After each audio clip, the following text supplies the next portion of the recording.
Yeah, I mean, I think there's always like a degree of fear with support raising. It goes so much against the grain of like how we were taught to like set up our lives like financially. I would say like I understand, but then I'd also say like don't knock it till you try it.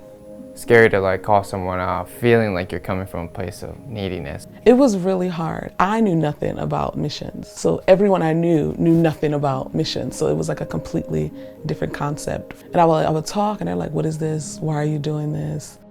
I don't know, we didn't really talk about those things growing up except how the Lord provided, which was amazing, but was a little nerve-wracking to kind of figure out how to ask these people without feeling like I was just a drain on there.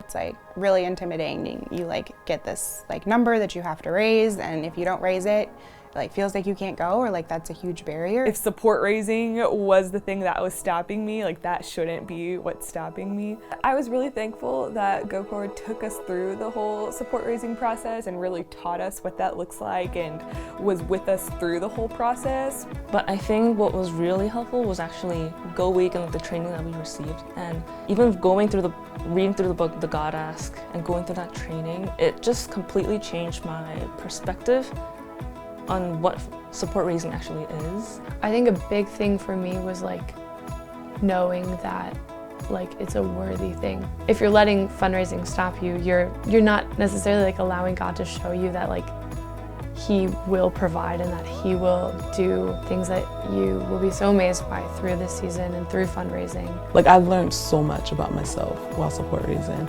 and I really had to like redefine success and failure for myself. So it's like, I didn't make my appointments this week, I did horrible. And it's like, every person I speak to is a success. Overall, it was actually a really positive experience to be able to connect with people that had known me for so long and to be able to share about something that I was so passionate about. There were so many people that after I sat down with them and did support raising and talked and connected with them, they were the ones who turned around and thanked me, which was really surprising, of just like giving them something meaningful to contribute and give to. And God has provided through all these people. And so even though there may be cultural barriers, it's possible.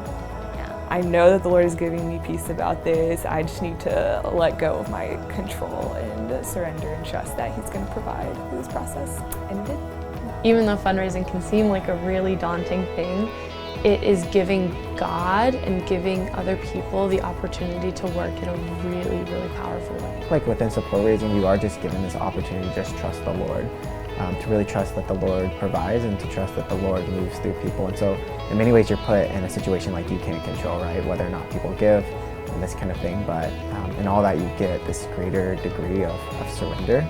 And so, yeah, I think with that fear there comes also an invitation to courage, but courage in the form of a greater surrender and trust in the Lord, and just getting to see Him work in the way that He says He will.